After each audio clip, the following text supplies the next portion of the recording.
1980 దశకంలో నేను ఆంధ్రభూమి పత్రికలో రాసిన భిన్నస్వరం కాలంని ఇప్పుడు మీ దృష్టిలో పెడతాను.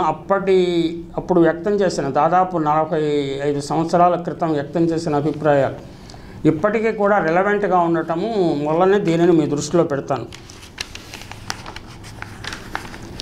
బ్రెయిన్ వాషర్లు అనే తెగ ఒకటి ఉంది. ఆ తెగ ఆల్ ఇండియా రేడియోలను, పత్రికల్లోనూ, ఇతర సమాచార సాధనాల్లోనూ ప్రవేశిస్తూ ప్రజల బుర్రల్ని చాకిరేవు పెడుతూ ఉంది. చాకలి పెట్టే చాకిరేవులో బట్టలు మురికిపోతుంది, కానీ ఈ బ్రెయిన్ వాషర్ల తెగ ప్రజల బుర్రల్లోకి మురికిని అలా ఉంచి కొత్త మురికిని చేరుస్తుంది. మురికిపోయిన బట్టలను మురికిని వదిలించకుండా కొత్త మురికిని జమ చేస్తుంది. ఈ బ్రెయిన్ వాషర్లు అన్న పదం ఎప్పుడు పుట్టిందో కానీ బ్రెయినీ ఫెలో అయి ఉంటాడు ఈ బ్రెయిన్ వాషర్ చేసేవాడు ప్రతివాడు.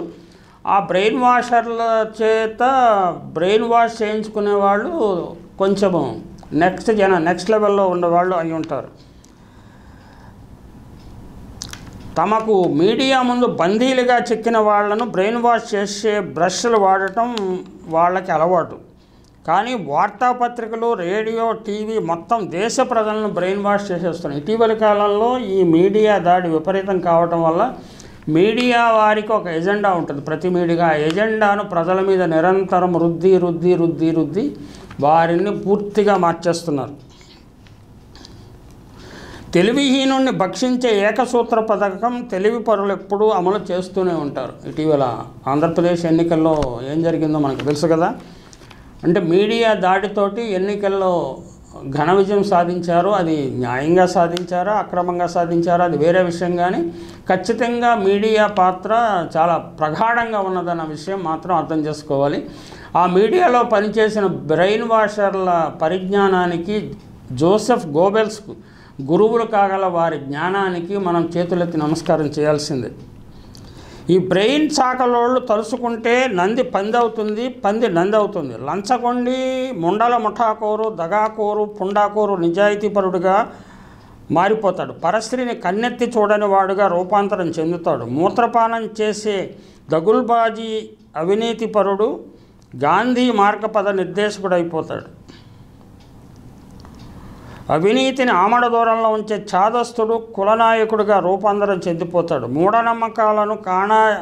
మూఢనమ్మకాలకు కాణాచి ముందు చూపులేని మూఢ డైలాగుల ముఖ్యమంత్రి ధీరోదత్తుడైపోతాడు. ఈ బ్రెయిన్ వాషర్ల పుణ్యానే మన పిల్లలందరూ రాజు కంటే మంత్రే తెలివైన వాడు అంటూ ఉంటారు. కృష్ణదేవరాయలది ఏముంది, అంతా తిమ్మరుసయ్యదే అంటారు. రాయలకు తెలియని యుద్ధ విద్యలు, కిటుకులు, పాలనా సామర్థ్యం తిమ్మరుసుకే ఉందని, అనేక యుద్ధాల్లో ఆరితేరిన రాయలకు, పోటుపంట్లైన ఆయన సైనిక సర్దారులకు తెలియని యుద్ధ వ్యూహాలు తిమ్మరుసయ్యకు తెలుసునని ఈ బ్రెయిన్ వాషర్లు మనం నమ్మమంటారు. ఇదం క్షాత్రం ఇదం భ్రామ్యం అని ఎప్పుడు కత్తిపట్టని తిమ్మరుసయ్యకు యుద్ధ విద్యలు ఎలా తెలిసి ఉంటాయి? జనరల్ వైద్య, జనరల్ సిన్హా ఎవరు యుద్ధ రచనలో తెలివైన వారన్న విషయంలో భేదాభిప్రాయాలు ఉండవచ్చు, కానీ త్రిపాఠియో, నరసింహారావో, ప్రణబ్ ముఖర్జీయో, విజయభాస్కర్ రెడ్డో, వెంకటరామనో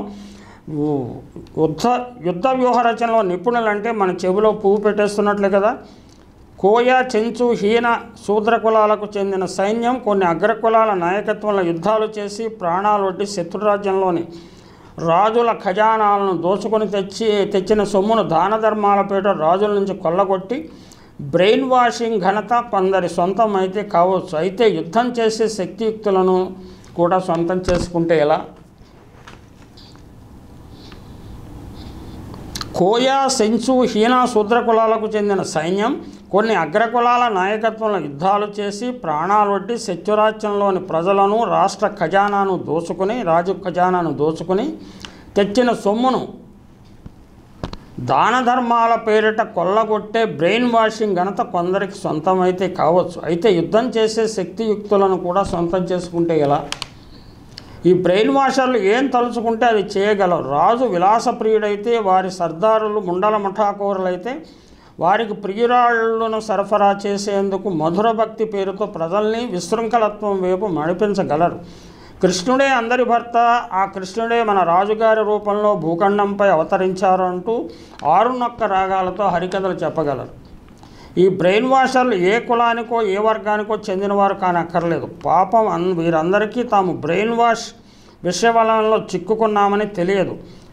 భుక్తికో భక్తికో కులధర్మానికో బానిసలైపోయి తాము సైతం బ్రెయిన్ వాష్ యజ్ఞంలో ఓ సమిధను ఆహుతిస్తుంటారు. ఈ బ్రెయిన్ వాషర్లు ఎంత గింజుకున్నా ప్రతి తరంలోని వారి ప్రభావాన్ని ఎదిరించే శక్తులు పుడుతూనే ఉంటాయి. అందువల్ల ప్రతి తరంలోనూ మెయిన్ స్ట్రీమ్ చాదస్తాలను వాటిని ప్రశ్నించే శక్తులు కూడా పుడుతూనే ఉంటాయి.